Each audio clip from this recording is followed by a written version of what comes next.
Bismillahirrahmanirrahim. Assalamualaikum warahmatullahi wabarakatuh. Baik anak-anakku sekalian, sekarang kita masuk ke pertemuan ke-18.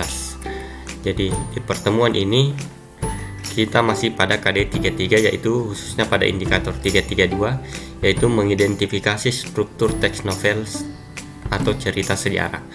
Jadi ini kita laksanakan sebanyak 2 pertemuan 332, yaitu pertemuan 18 dan pertemuan ke-19. Nah, untuk pertemuan ke-18 ya, saya sajikan dulu materi. Nah, struktur teks cerita sejarah itu terdiri atas pertama, pengenalan situasi atau cerita. Nah, di sini bagian ini itu diperkenalkan tentang waktu, tempat, kemudian diperkenalkan tokoh, diperkenalkan hubungan antar tokoh. Ini yang disebut dengan pengenalan situasi. Kemudian pengungkapan peristiwa itu ya, disajikan peristiwa yang menimbulkan berbagai masalah atau pertentangan atau kesukaran bagi para tokohnya. Jadi di sini awal munculnya berbagai masalah disajikan di sini. Kemudian menuju konflik. Pada bagian ini ya, terjadi kehebohan ataupun keterlibatan berbagai sesuatu yang menyebabkan bertambahnya kesukaran. Jadi masalah-masalah yang mulai muncul tadi di sini, awal munculnya masalah kan di sini. Nah, masalah itu mulai dibahas di sini ya. Nah, terjadi peningkatan masalah, ini menuju konflik. Kemudian ada puncak konflik atau biasa disebut klimaks, ini puncak masalah. Nah, disinilah ditentukan perubahan nasib para tokoh, utamanya tokoh-tokoh utama ya. Nah, ini disitu yang disebut dengan puncak konflik.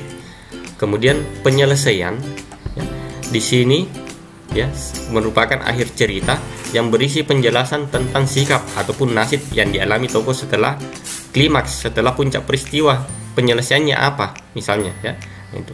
Kemudian koda ya, berupa komentar terhadap keseluruhan isi cerita yang fungsinya sebagai penutup ya.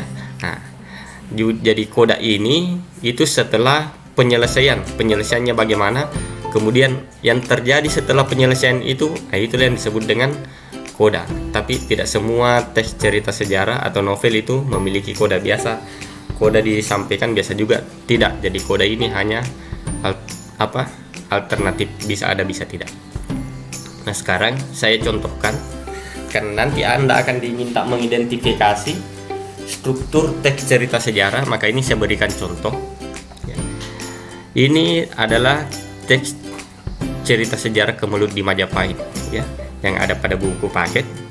Kebetulan ya, teks yang ada di buku paket itu ya, kalau kita lihat teks Kemelut di Majapahit itu hanya kutipan ya, hanya petikan. Jadi ini adalah teks cerita yang tidak lengkap. Kenapa tidak lengkap? Karena kalau ini mau lengkap satu buku ini, karena ini adalah novel sejarah. Sementara yang disajikan di sini hanya beberapa lembar. Maka kalau kita analisis strukturnya ya, itu di cerita itu dia langsung mulai pada pengungkapan peristiwa. Pengenalannya tidak disajikan. Nah, pengungkapan peristiwanya seperti ini contohnya. Jadi di sini kan awal munculnya masalah. Nah, jadi saya jelaskan bahwa berhasil menjadi Raja Majapahit, kemudian menikah dengan 4 putri, kemudian setelah itu menikah lagi dengan Dara Petak. Ini kan awal munculnya masalah. Setelah menikah lagi dengan Dara Petak. Itu awal munculnya masalah. Kemudian terjadi persaingan antar istri. Nah, ini makanya disebut pengungkapan peristiwa, karena ini awal munculnya masalah-masalah dalam Kemelut di Majapahit.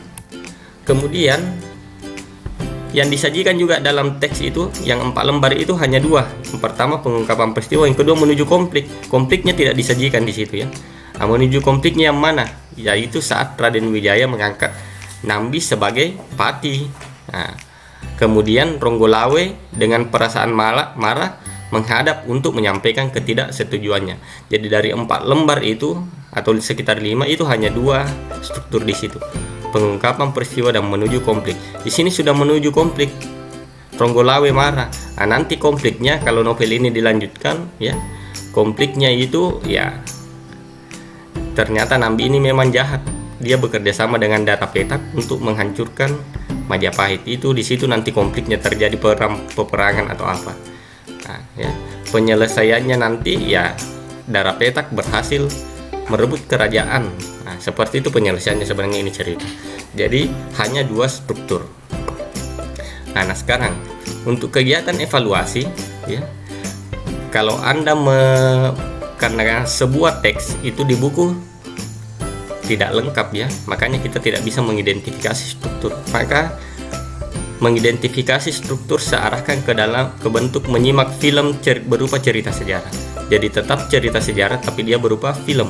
Karena kalau berupa film, kita nonton 2 jam itu sudah lengkap strukturnya di situ. Nah, nanti filmnya ada pada Google Classroom, Anda bisa download atau nonton langsung di situ. Kemudian identifikasi strukturnya ya. Identifikasi strukturnya. Sekarang kita buka Google Classroom.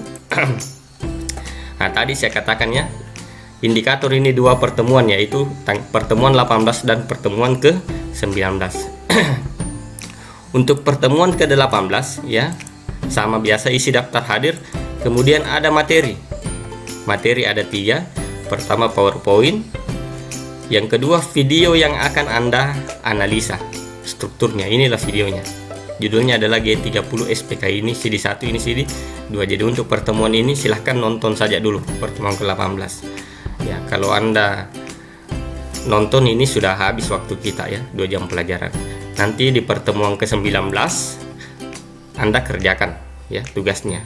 Nah, kalau mau dikerjakan memang sebelum pertemuan ke-19 ya itu terserah Anda itu ya. Nah, seperti itu. Nah, jadi nanti tugasnya diupload di sini ya, di pertemuan ke-19 ini, tugas indikator 332. Ini diupload di sini nanti tugasnya. Bagaimana modelnya ya? Model tugasnya.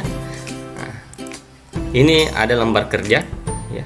Nanti saya upload kembali di Google Classroom. Lembar kerjanya seperti ini. Nah, silahkan isi di sini. Berdasarkan film itu, pengenalan ceritanya seperti apa? Ya, jadi Anda yang membahasakan. Nah, pengungkapan peristiwanya menuju konfliknya, puncaknya, penyelesaiannya, dan kodanya bagaimana. Jadi itu berurut ya, berurut kejadiannya nanti. Bagaimana model kalimatnya? Model kalimatnya seperti yang telah saya contohkan ini. Nah, begini model kalimatnya.